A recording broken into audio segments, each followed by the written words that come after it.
नमस्कार दोस्तों, स्वागत है आप सभी का द कॉमर्स ट्यूटोरियल में। देखिए, इसके पहले इकोनॉमिक्स का सेट नंबर 10 आपका पहले ही जा चुका है। इस सेट नंबर बाबू कितने से है? 11 नंबर। अब एग्जाम का ज़्यादा दिन नहीं है, जितना भी सेट जा रहा है बीच बीच में रुक के आप लोग पढ़ते रहो, ताकि 2-3 दिन गैप दे दें ताकि याद करने का आपका समय मिल जाए, ठीक ना। चलिए आते हैं सीधे, बिना कुछ बताए फटाफट पहले सीधे ऑब्जेक्टिव की ओर, ठीक ना। हाँ, दोनों ऑब्जेक्टिव सब क्लियर होगा। एक और लास्ट 12 है, वो अभी आप लोग का वो भी हो जाएगा। चलिए देख लीजिए, न्यून मांग की निम्नलिखित में कौन सी विशेषताएं है? What are the characteristic of deficient demand? Deficient demand आप तो जान ही रहे हैं, जब एग्रीगेट डिमांड आपका कम हो जाता है। किससे? एग्रीगेट सप्लाई से, तो इसको बोलते हैं डिफिशियंट डिमांड। और बताओ इसका कौन सा कैरेक्टरिस्टिक है? कैरेक्टरिस्टिक मतलब होता है विशेषता, फीचर्स। कौन सा फीचर्स है? सामूहिक मांग का स्तर पूर्ण रोजगार स्तर के लिए आवश्यक सामूहिक मांग से कम होता है। Aggregate demand fall short of aggregate demand required at full employment. सामूहिक मांग पूर्ण रोजगार के लिए आवश्यक सामूहिक पूर्ति से कम होता है। Yes, aggregate demand remains short of aggregate supply. देखो यही लिखा है यहाँ पर, of full employment level. A and B बाबू सही आंसर क्या होगा? इसका सी होगा। यहाँ पर दोनों ऑप्शन सही है, ठीक ना, ए और बी। अस्फीति अंत्याल माप बताता है। Deflationary gap show the measurement of. Deflationary gap क्या चीज को बाबू दिखाता है? न्यून मांग की, अधिकय मांग की, surplus demand, full employment, none of this. Deflationary gap किसको दिखाता है? डेफिशिएंट डिमांड की। ये दिखाता है कि मार्केट में बहुत कम डिमांडेड है, इंसान के पास रुपया पैसा कम है, जिसके वजह से वो लोग डिमांड कम करता है। द डिफिशनरी गैप क्या चीज को शो करता है? डिफिशियंट डिमांड को शो करता है।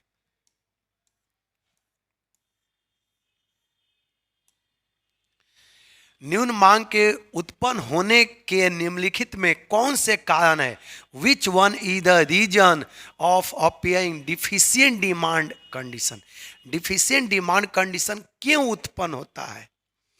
देश में कुल मुद्रापूर्ति में कमी। Yes, fall in the money supply in the country. Bank दर में वृद्धि से निवेश मांग में कमी। Yes, fall in investment demand as result of rise in bank rate. आप तो जान ही रहे हैं कि बैंक रेट जैसे ही बढ़ता है तो उसका सीधा प्रभाव इंटरेस्ट रेट पर पड़ता है। करों में वृद्धि के परिणाम स्वरूप व्यय योग्य आय एवं उपभोग मांग में कमी। Fall in disposable income and consumption demand due to increase in tax. बाबू सही आंसर इसका क्या होगा? डी होगा। सही आंसर क्या होगा? डी होगा। आगे देखते रहो फटाफट, बात आपस में नहीं, उधर।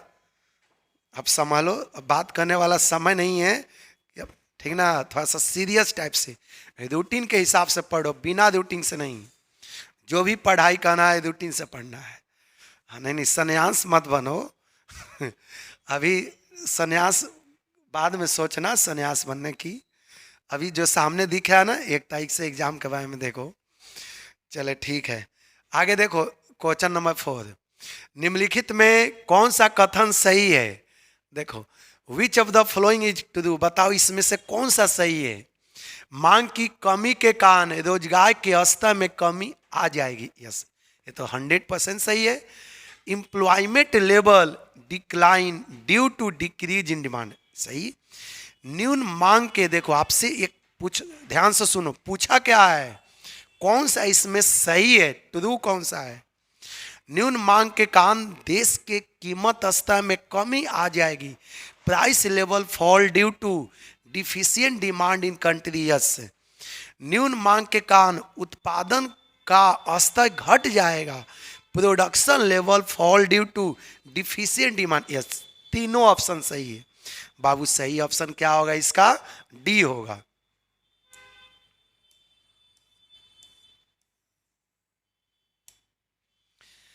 पूर्ण रोजगार के आगे की सामूहिक मांग तथा पूर्ण रोजगार वाली सामूहिक मांग के अंतर को व्यक्त करता है।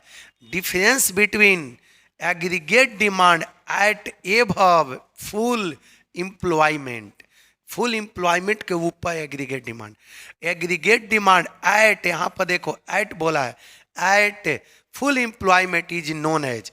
अब बताइए तो इसको किस नाम से जानेंगे फटाफट, इसको किस नाम से जाना जाएगा? अस्फीति अंतराल, इन्फ्लेशनरी गैप।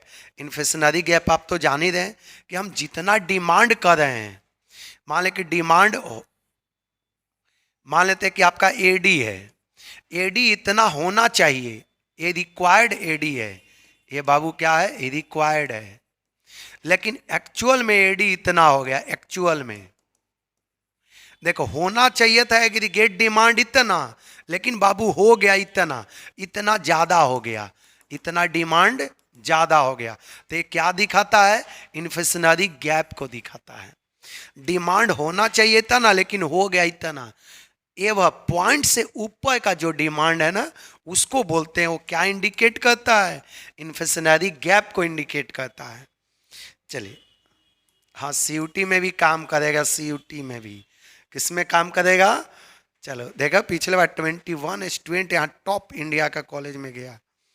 यदि चाहते हो बिहार का, देखे ना क्या कंडीशन है, अब तो 4 साल के बीकॉम कर दिया ग्रेजुएशन। चलो इससे तो बेटर 3 साल वाला था, उसमें स्टूडेंट पढ़ भी लेता। ये जो सेमेस्टर सिस्टम कर दिया, पढ़ने के तो नाम लो, एग्जाम डेट तक स्टूडेंट खोजता है, कॉल करके पूछता है कि सर आज इस सब्जेक्ट का एग्जाम है और उसका मार्केट में बुक नहीं है, बताओ क्या स्टूडेंट एग्जाम देगा?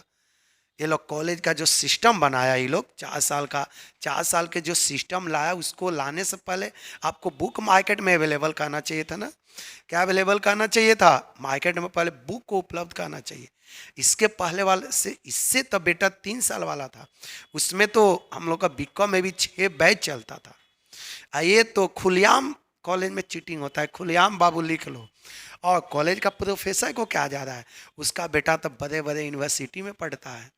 बर्बाद किसका बेटा होता है? जो मीडियम फैमिली का।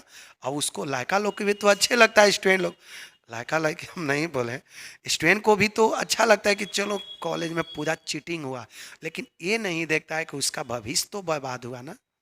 सबसे ज़्यादा देखो, जो स्टूडेंट कॉलेज में चीटिंग करके पढ़ाई किया है, उसको जाके देखो जो बीपीएससी टीचर का एग्जाम हो रहा है। जो स्टूडेंट सही सही पढ़ाई नहीं किया है, उसी को बीपीएससी टीचर में धोखा हो रहा है। और जो ग्रेजुएशन में बीकॉम में सही से पढ़ लिया, एक बार में देखो निकाल, यहां से ही देखो बीपीएससी टीचर कितना बना। चलिए आते हैं टॉपिक पर, फिलहाल देखते हो तो ध्यान से। पढ़ाई में कोई कंप्रोमाइज नहीं। अतिरिक्त मांग उत्पन्न होने के निम्नलिखित में कौन से कारण है? Which of following is a reason of appearing surplus demand? Surplus मतलब आप तो जान ही रहे, सरप्लस डिमांड का क्या क्या कारण है? सरप्लस डिमांड कब होता है? जब एग्रीगेट डिमांड ज्यादा हो जाए, किससे? एग्रीगेट सप्लाई से। अब बताओ इसका कारण क्या है? सार्वजनिक व्यय में वृद्धि, increase in public expenditure, yes. मुद्रा की पूर्ति में वृद्धि, इंक्रीज इन मनी सप्लाई। करों में कमी, फॉल इन टैक्स। बाबू सही आंसर इसका क्या होगा? डी होगा। अस्फीतिक अंतराल की दशाएं, in the situation of deflationary gap, मांग में तेजी से वृद्धि होती है, डिमांड डिक्रीज रैपिडली। पूर्ति में तेजी से वृद्धि होती है, सप्लाई इंक्रीज रैपिडली। पूर्ति और मांग दोनों बराबर होते हैं, बोथ डिमांड सप्लाई या इक्वल। बताओ डिफिशनरी डिमांड में क्या इसका कंडीशन होगा? इसमें से कोई भी कंडीशन नहीं है, इसका ऑप्शन बाबू क्या होगा? डी। क्योंकि डिफिशनरी गैप में क्या होता है कि जो डिमांड आपका है, डिमांड ये घटता है, डिमांड बहुत तेजी से बाबू क्या होता है? घटता है। बताओ तो इसमें से ऑप्शन कोई है? डिक्रीज नहीं ना। चलो तो इसका सही आंसर बाबू क्या होगा? 7 का डी होगा। आगे देखें, मुद्रास्फीति अन्यायपूर्ण और मुद्रा संकुचन अनुपयुक्त, किंतु इन दोनों में मुद्रा संकुचन अधिक बुरा है। यह कथन किसका है? Inflation is unjust and deflation is inexpedient but of the two but of two deflation is whose statement is this। ये बोला कि स्टेटमेंट किसने दिया, मतलब ये तो आप जान ही रहे, आप लोग सेट में भी आया था जो क्वेश्चन लिए थे। ये स्टेटमेंट किसने दिया है बाबू? J.M. किन्स ने।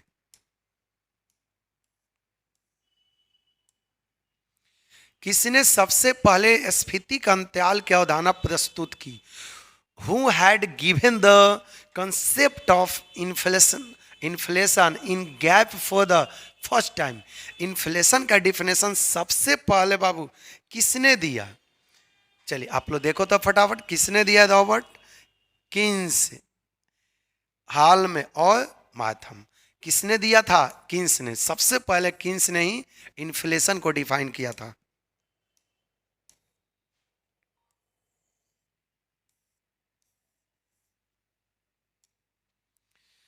मंदी वह अवस्था है जब अर्थव्यवस्था में, recession is state when in an economy. बताओ क्या होता है? मंदी कब आता है? उत्पादन बढ़ता है, प्रोडक्शन इंक्रीज, रोजगार बढ़ता है, एम्प्लॉयमेंट इंक्रीज। रोजगार तथा उत्पादन बढ़ते हैं, एम्प्लॉयमेंट प्रोडक्शन लेवल इंक्रीज। रोजगार तथा उत्पादन स्थगित है, yes, employment production level fall. यहाँ पर मंदी की बात हो रहा है, रिसेशन के बात हो रहा है, ठीक ना। रिसेशन में दोनों डाउन हो जाता है, एम्प्लॉयमेंट भी घट जाता है, प्रोडक्शन लेवल भी घट जाता है, दोनों घट जाता है।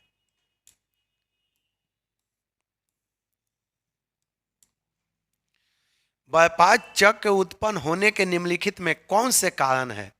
Which of the following cause the appearance of trade cycle. Trade cycle का इसमें कौन सा कारण है? अस्फीतिक दशा है, डिफेशनरी कंडीशन, यस सही है। अस्फीतिक दशा है, इन्फ्लेशनरी गैप, यस सही, दोनों सही है। ये दोनों के दोनों बाबू सही है। न्यून मांग को ठीक करने के निम्नलिखित में कौन से उपाय है? Which one is the corrective measure for deficient demand. Deficient demand को बाबू सही करने के कौन से कारण है? राजकोषीय उपाय, फिस्कल मेजर, यस। मौद्रिक उपाय, मॉनेटरी मेजर, यस। ये दोनों के दोनों बाबू उपाय हैं, दोनों के दोनों उपाय हैं।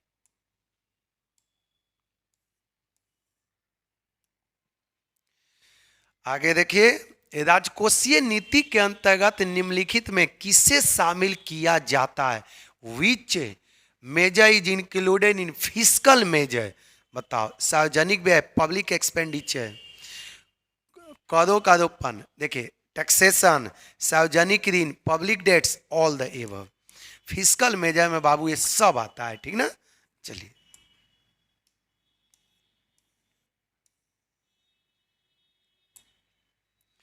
न्यून मांग को ठीक करने में निम्नलिखित में कौन से राजकोषीय उपाय किए जाना चाहिए?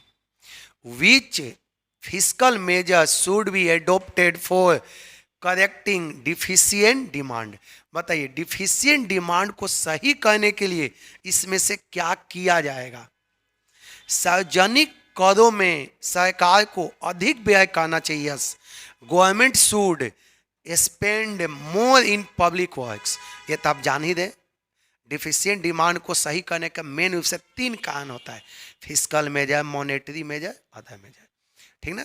तो ये आपका विच फिस्कल, ये सब फिस्कल मेजर के बारे में बोला है कि फिस्कल मेजर का कौन सा उपाय करेंगे। फिस्कल मेजर में भी 3-4 गो एलिमेंट है। जैसे फिस्कल मेजर को सही, फिस्कल मेजर का पहला आपका है public expenditure, rate of tax, ठीक ना। तो ये सबको बोला कि डिफिशियंट डिमांड को सही करने का इसमें से कौन सा फिस्कल मेजर है। Which fiscal measure should be adopted for correcting deficient demand. पहला तो ऑप्शन सही है। करों में कमी की जानी चाहिए, taxation should be decrease, yes ये भी सही है। सार्वजनिक ऋण में कमी की जानी चाहिए, public debt should be reduce. बाबू सही आंसर क्या होगा इसका? डी होगा।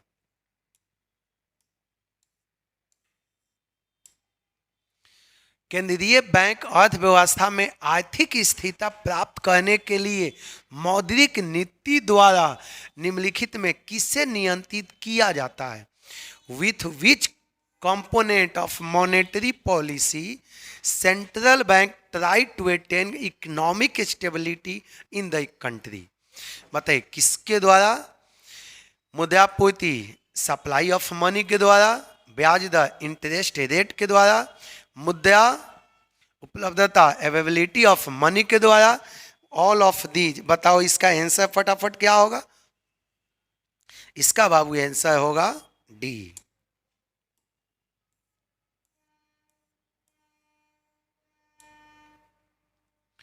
केंद्रीय बैंक निम्नलिखित में किसके द्वारा मात्रात्मक साख पर नियंत्रण रखता है? Which method central bank adopt for controlling quantitative credit. देखो क्रेडिट क्रिएशन इसी को बोलते हैं, आप तो जान ही रहे। क्रेडिट क्रिएशन को कंट्रोल करने का दो मेथड होता है, एक होता है क्वांटिटेटिव और दूसरा होता है क्वालिटेटिव। क्वांटिटेटिव में बहुत सारा आता है, जैसे bank rate, CRR, SLR, open market operation, ये सब क्वांटिटेटिव में। यही आपसे पूछा है कि which method central bank adopt for controlling quantitative of credit. कौन सा मेथड? बैंक रेट आता ही है, खुले बाजार की क्रियाएं ओपन मार्केट ऑपरेशन बाबू आता ही है, नगद कोष अनुपात में परिवर्तन चेंज इन कैश रिजर्व बाबू, ये सब के सब तीनों के तीनों किसका पार्ट है?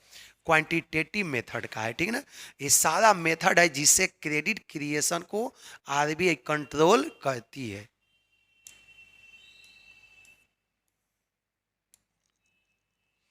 गुणात्मक साख नियंत्रण के अंतर्गत निम्नलिखित में किसे शामिल किया जाता है? Which is qualitative method of controlling credit.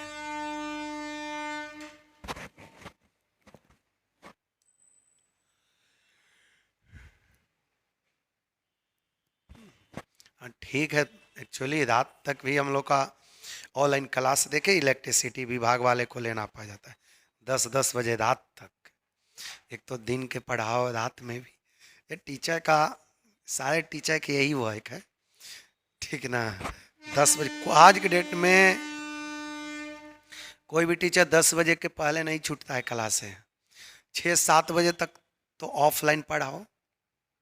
हाँ, ऑफलाइन में देखे कभी लाइव, ऑनलाइन भी क्लास CA वाले को चलने लगता है, ठीक ना। चलिए, तो आज के डेट में जब ऑफलाइन पहले था तो ठीक था, 6-7 बजे तक हम लोग पढ़ाते थे, जाकर आराम करते थे। आज के डेट में तो ऑनलाइन में तो डबल परिश्रम हो गया।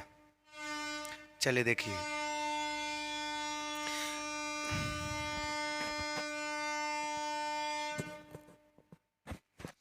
देखिए ऋणों की सीमांत आवश्यकताओं में परिवर्तन, change in marginal requirement of loans, सही है। साख की rationing, credit rationing, direct action, ये सब के सब है। ये सब के सब क्या है बाबू? क्वालिटेटिव मेथड है, ठीक ना। चलिए,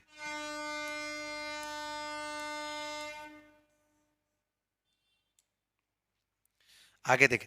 निम्न मांग को ठीक करने के लिए निम्नलिखित में कौन से मौद्रिक उपाय की जा सकते हैं?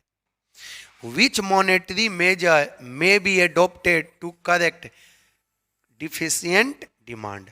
पता है ना, डिफिशियंट डिमांड हो, चाहे सरप्लस डिमांड हो, चाहे एक्सेस डिमांड हो, सही करने का 3 उपाय होता है, monetary measure, fiscal measure, other major.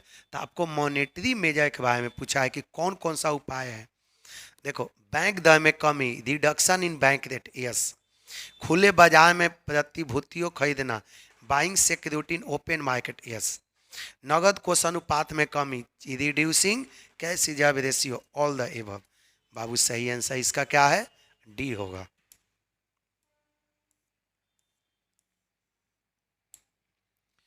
अस्फीति का अंतराल को ठीक करने के लिए प्रमुख राजकोषीय उपाय कौन से हैं? Which fiscal measure is to be adopted in correcting inflationary gap. Inflationary gap को सही करने के लिए कौन सा उपाय है? सार्वजनिक व्यय में कटौती, reduction in public expenditure, yes. करों में वृद्धि, selling security in open market. Yes, आगे देखिए, सार्वजनिक ऋणों में वृद्धि, इंक्रीज इन, एक सेकेंड इसका हिंदी गलत लिखा हुआ है, इंग्लिश सही है, देख लो। Selling security in open market सही है, increase in cash reserve ratio सही है, ऑल द एबव बाबू सही आंसर। इसका हिंदी में मिस्टेक था, हिंदी प्रिंटिंग मिस्टेक थोड़ा है, इसको आप लोग सही कर लेना।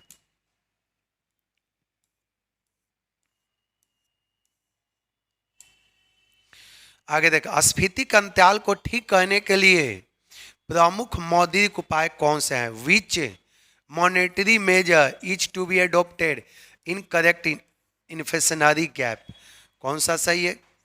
बैंक दरों में वृद्धि, increase in bank rate, yes. खुले बाजार में प्रतिभूतियां बेचना, selling of security in open market, yes. इसके पहले वाला क्वेश्चन का ये आंसर है, हिंदी है सही। दोनों एक ही क्वेश्चन है, दोनों 19 और 20 आपका एक ही क्वेश्चन है, बस ऑप्शन मिस्टेक हो गया है। ये दोनों क्वेश्चन एक ही आपका है, ठीक ना। देखिए 19 और 20 एक ही है, एक क्लियर लिखा हुआ है हिंदी, प्रिंटिंग मिस्टेक थोड़ा हो जाता है, ये सब लोग जल्दी जल्दी में टाइपिंग ये लोग कहता है ना, इसीलिए थोड़ा हो जाता है। इसको देख के आप लोग कह लीजिए, जो भी डाउट हम क्लियर कर दे रहे हैं, कहीं प्रिंटिंग मिस्टेक हो या कुछ भी देख लिया, ये तो देख लें। इसका तो सही आंसर क्या है? डी है।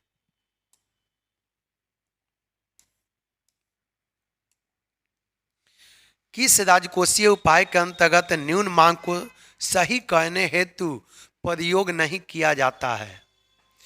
Which fiscal method is not adopted for correcting deficient demand, बताओ इसमें से कौन सा फिस्कल मेथड नहीं है? सार्वजनिक व्यय, पब्लिक एक्सपेंडिचर, बाबू ये तो है ही। करोपन, टैक्सेशन भी है। आगे देख लो, सार्वजनिक ऋण, पब्लिक डेट भी है। बैंक रेट नहीं है। आपसे यही पूछा है कि कौन नहीं है, देख लो। ये मॉनेटरी मेजर है, ये क्या है? Monetary measure. आपसे पूछा क्या है? Fiscal method. ये जो बैंक रेट आता है मॉनेटरी मेजर में आता है। किस में आता है? मॉनेटरी मेजर में। अब बाबू आपसे पूछा क्या है? Fiscal method. पूछा है कि इसमें से कौन सा फिस्कल मेथड नहीं है, तो कौन सा नहीं है? बैंक रेट नहीं है।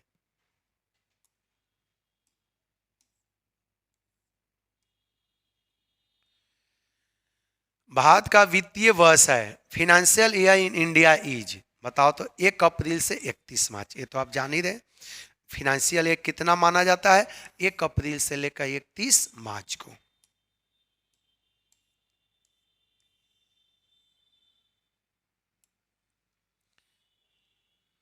पहचाने की निम्नलिखित में से कौन सा गैर ऋण पूंजी प्राप्ति का एक उदाहरण है? Identify which of the following is an example of non debt capital receipt. Non debt capital receipt का बाबू कौन सा इसमें से एग्जाम्पल है? बाढ़ प्रभावित क्षेत्र में पीड़ितों के लिए बहुराष्ट्रीय कंपनी से वित्तीय सहायता, financial aid from MNC, MNC मतलब मल्टीनेशनल कंपनी, फॉर विक्टिज में in the flood affected area. आगे देखो, अंतर्राष्ट्रीय मुद्रा कोष से ऋण, borrowing from the International Monetary Fund, राज्य सरकार से ऋण की वसूली, recovery of loan from state government, भारतीय स्टेट बैंक द्वारा लाभांश का भुगतान, dividend paid by State Bank of India to the government. बता आपसे क्या पूछा है? नॉन डेट कैपिटल का कौन सा बाबू एग्जाम्पल है? नॉन डेट मतलब, डेट मतलब होता है लोन, इसमें से लोन का कौन एग्जाम्पल है? फाइनेंशियल एड फ्रॉम एमएनसी, ये तो है। ब्रोइंग फ्रॉम इंटरनेशनल, बाबू ये भी है। Recovery of loan from state government, बाबू ये डेट कैपिटल ये भी है। राज्य सरकार से ऋण की वसूली, recovery of loan from state government, dividend paid by State Bank of India to, चलिए ये आपका नहीं है, इसका डेट कैपिटल ए नहीं आएगा। चलिए बुक में पढ़ोगे तो ये दिया होगा, बुक में सी होगा, लेकिन गलत है ये।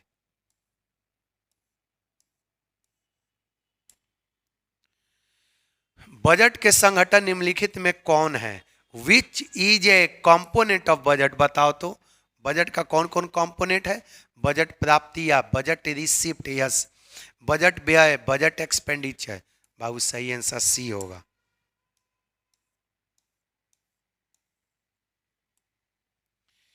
बजट प्राप्तियों के संगठन निम्नलिखित में कौन है? Which is a component of budget receipt?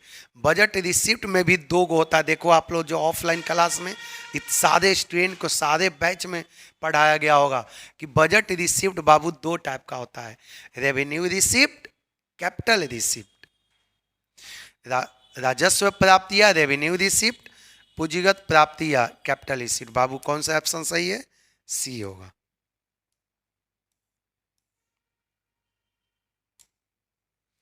अप्रत्यक्ष कर के अंतर्गत निम्नलिखित में किसे शामिल किया जाता है? Which is included in indirect tax? उत्पादन शुल्क, excise duty, yes.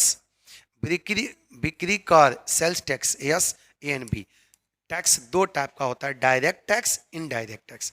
Direct tax में कौन कौन आता है? इनकम टैक्स, इसको लिख लो एक जगह, income tax, wealth tax, wealth tax, एक और गिफ्ट टैक्स। ये मुख्य रूप से ही आता है डायरेक्ट टैक्स में। ये तीनों के तीनों बाबू किस में आता है? डायरेक्ट में। जो जो नहीं पढ़ा है ना लिख लो, ये सब तीनों के तीनों किस में आता है? डायरेक्ट टैक्स में।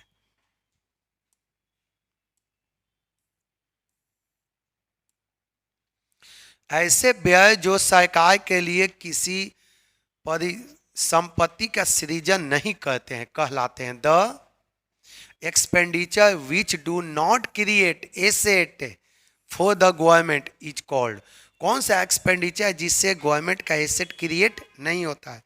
कौन सा है? रेवेन्यू एक्सपेंडिचर से। इससे तो गवर्नमेंट का एसेट क्रिएट होता है।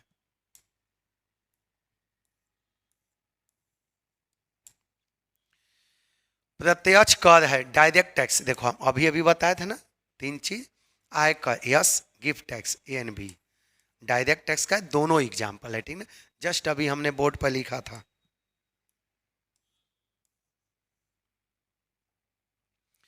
भारत में 1 रुपए का नोट कौन जारी करता है?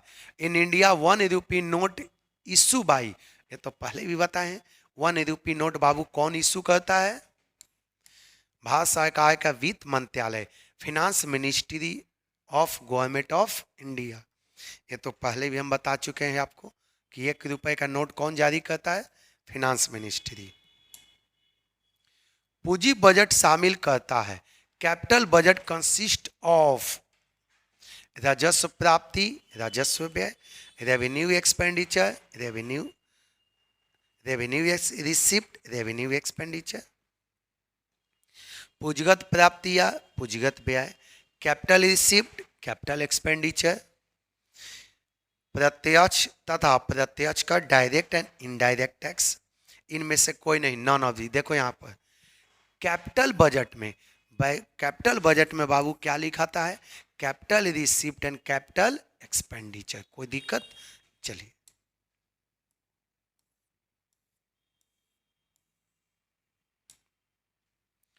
निम्नलिखित में से कौन अप्रत्यक्ष कर है? Which of the following is indirect tax? बताओ। उत्पादन शुल्क, एक्साइज ड्यूटी तो है ही, बिक्री का सेल्स टैक्स भी है, कस्टम ड्यूटी भी है। ये सब के सब बाबू इनडायरेक्ट टैक्स है। ये सब के सब क्या है? इनडायरेक्ट टैक्स है।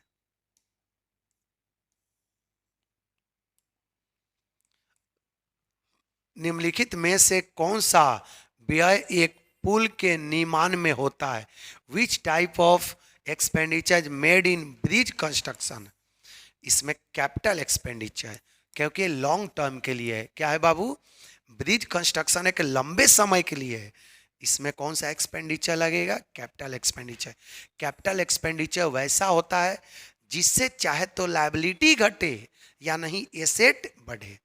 कैपिटल एक्सपेंडिचर से दो होता है, कैपिटल एक्सपेंडिचर से दो चीज होता है, चाहे तो आपका एसेट्स इंक्रीज हो जाए या नहीं तो दूसरा लायबिलिटी क्या हो जाए बाबू? डिक्रीज हो जाए। कैपिटल एक्सपेंडिचर से दो सिचुएशन होता है, चाहे तो एसेट बढ़े नहीं तो लायबिलिटी घटे।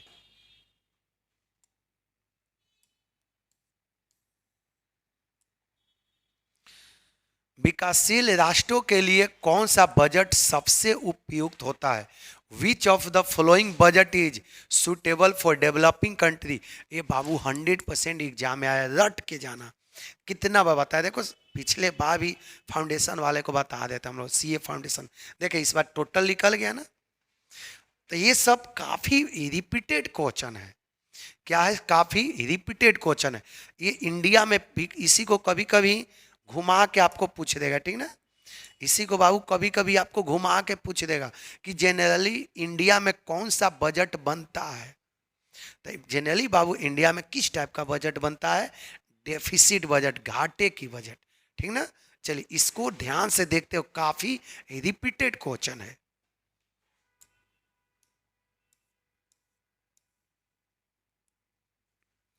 बजट की अवधि क्या होती है? What is duration of budget? Budget Babu generally 1 साल के लिए बनाया जाता है। बजट जनरली कितने साल के लिए बनता है? 1 ईयर के लिए।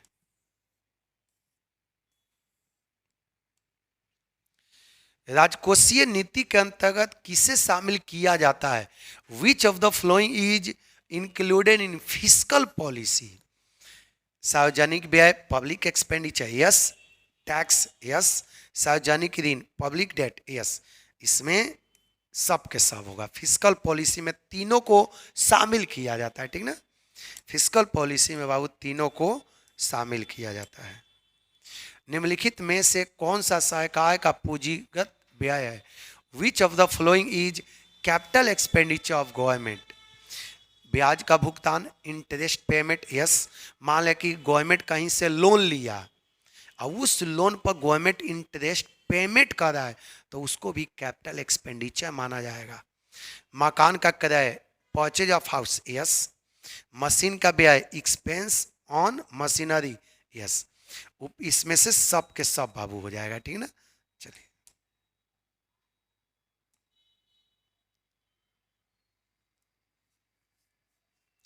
विच of the following is capital expenditure of government? एक चीज याद रखना इसमें, एक इसमें जल्दीबाजी में नहीं। आपको यहाँ पर देखो गवर्नमेंट के लिए बोल दिया, किसके लिए? सरकार के लिए। निम्नलिखित में से कौन सा सरकार का पूंजीगत व्यय नहीं है? तो बाबू इसमें फर्स्ट वाला मारो, क्योंकि सरकार घर थोड़ी ही बनाती है, सरकार थोड़ी ही घर खरीदती है खुद के लिए। सरकार प्राइवेट पर्पस के लिए खुद मशीन नहीं खरीदती है। इसका बेस्ट ऑप्शन ये होगा। मान लें कि गवर्नमेंट कहीं से लोन लिया, इंडिया से या नहीं तो इंडिया के बाहर से, उस पर गवर्नमेंट कितना इंटरेस्ट पेमेंट किया, उस लोन पर गवर्नमेंट कितना इंटरेस्ट पेमेंट किया, ये नहीं, ये देखने से ही लग रहा है आपको कि प्राइवेट पर्पस के लिए है, ठीक ना। चलिए हाँ, ये सेट में भी क्वेश्चन था ना। चलिए ठीक ठीक, बहुत अच्छा। मारो 1 नंबर में इसको।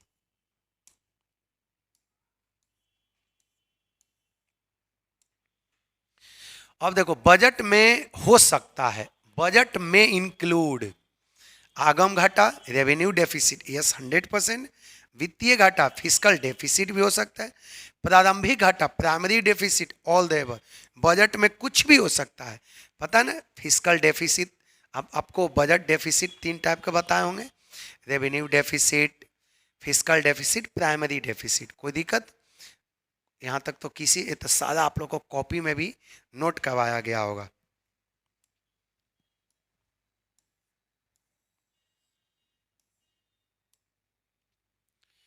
निम्नलिखित कथनों में से कौन सा सही है? Which of the following statement is true? बताओ इसमें से कौन सा सही है? कुल व्यय और कुल प्राप्ति का अंतर राजकोषीय घाटा होता है। Fiscal deficit is the difference between total expenditure and total receipt. कुल प्राप्तियों और ब्याज भुगतान का अंतर प्राथमिक घाटा होता है। Primary deficit is difference between total receipt and interest. ये 100% है तो गलत है, आपको सही ढूंढना है। राजकोषीय घाटा प्राथमिक घाटे और ब्याज भुगतान का योग होता है, yes. Fiscal deficit is the sum of primary deficit interest payment, yes. आप तो जान ही रहे यहां पर लिख देते हैं प्राइमरी डेफिसिट। क्या फॉर्मूला होता है fiscal deficit? Fiscal deficit minus interest paid. अब हमको फिस्कल निकालना है तो देखो इधर माइनस में है तो इधर आएगा तो क्या होगा प्लस में। तो आपसे पूछा है कि फिस्कल डेफिसिट कैसे निकलेगा, प्राइमरी डेफिसिट प्लस इंटरेस्ट। यही तो आपको बोला है कि दोनों का योग होगा। Fiscal deficit is the sum of, देखो फिस्कल डेफिसिट कैसे निकलेगा, इधर इंटरेस्ट माइनस में है तो इधर आएगा तो प्लस में होगा। बाबू सही ऑप्शन क्या होगा इसका, सी होगा।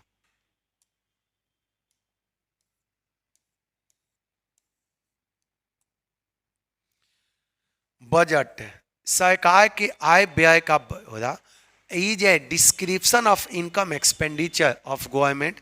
सरकार की आर्थिक नीति का दस्तावेज। Is a document of economic policy of government. सरकार के नए कार्यक्रमों का विवरण। Is description of new program of government. चलिए इसका बाबू सही ऑप्शन क्या है, डी होगा। कोई डाउट नहीं ना, चलिए बनाते चलिए फटाफट।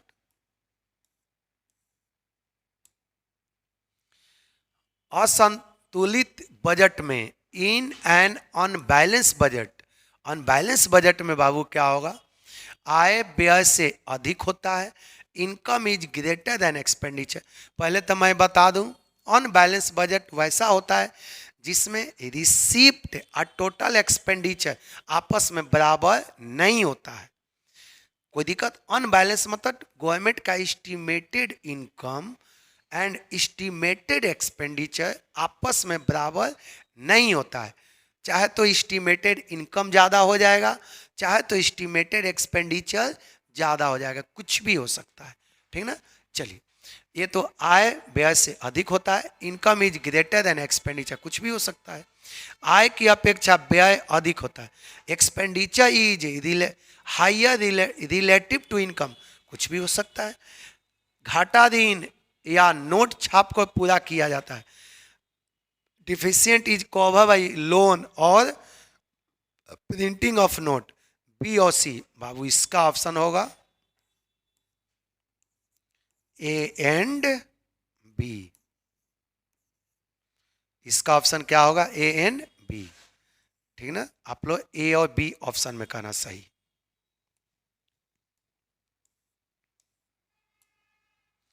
निम्न में से कौन सा, निम्न में कौन अप्रत्यक्ष का है, which is included in indirect tax.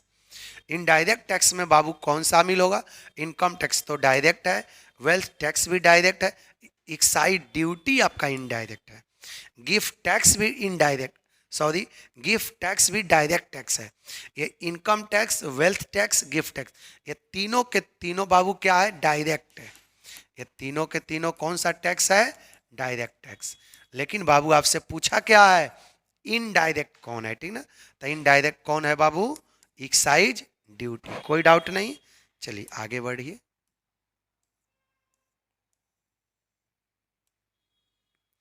निम्नलिखित में से कौन सा प्रत्यक्ष करों का जोड़ा है, which one of the following is pair of direct tax. Direct tax का बाबू कौन सा जोड़ा है, डी होगा। संपत्ति कर और आयकर, wealth tax and income tax, ये दोनों को दोनों डायरेक्ट टैक्स का जोड़ा है। आपसे डायरेक्टेड टैक्स का पेयर पूछा है, ठीक ना। चलिए आगे बढ़ते हैं।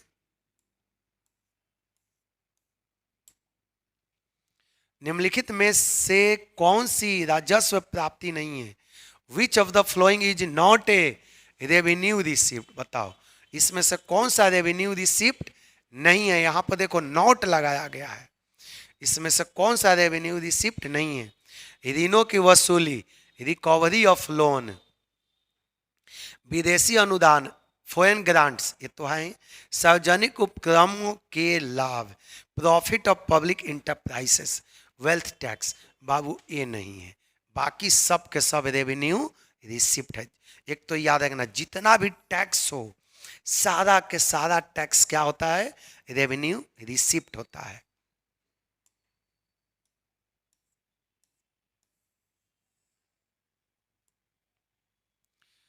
अर्थव्यवस्था में उतार चढ़ाव से निपटने के लिए बजट का प्रयोग एक महत्वपूर्ण नीतिगत साधन के रूप में किया जाता है। उपरोक्त पंक्तियों के आधार पर सरकार के संबंधित उद्देश्य की पहचान करें। Budget is use as important policy instrument to combat fluctuation in economy. In the light of above lines, identify the related objective of government budget. संसाधनों का आवंटन, एलोकेशन ऑफ रिसोर्सेस, मूल्यों का स्थिर स्टेबलाइजेशन ऑफ प्राइस। चलिए, इसमें तो शायद किसी को डाउट नहीं होना चाहिए। चलिए,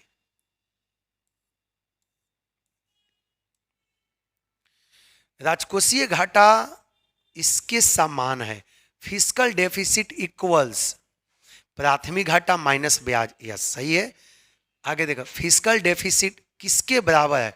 प्राइमरी डेफिसिट माइनस इंटरेस्ट नहीं, प्राथमिक घाटा प्लस इंटरेस्ट। यस, अभी अभी बताएं, प्राइमरी डेफिसिट प्लस इंटरेस्ट। ये बताए ना, अभी अभी जस्ट आपको बताए होंगे एक फार्मूला लिखे, क्योंकि प्राइमरी डेफिसिट का फार्मूला होता है fiscal deficit minus interest payment. Interest payment इधर माइनस में है, तो इधर आएगा तो क्या होगा? प्लस में। तो देख लो, प्राइमरी फिस्कल डेफिसिट का क्या फार्मूला होगा बाबू? Primary deficit plus interest payment.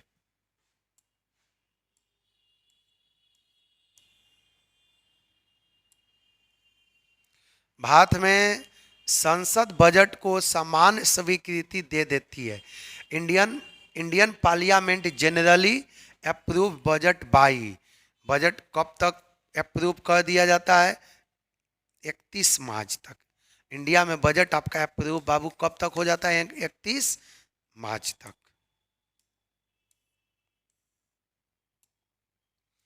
प्राथमिक घाटा होता है प्राइमरी डेफिसिट इज वित्तीय घाटा माइनस ब्याज भुगतान, fiscal deficit minus interest paid. Yes, primary deficit का फॉर्मूला ही होता है fiscal deficit minus interest payment.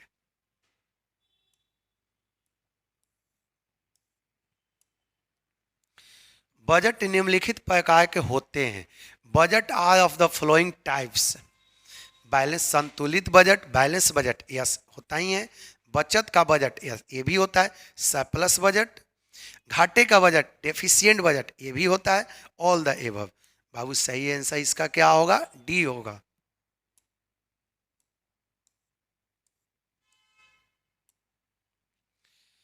निम्न में से कौन राजकोषीय घाटे से होने वाला खतरा है?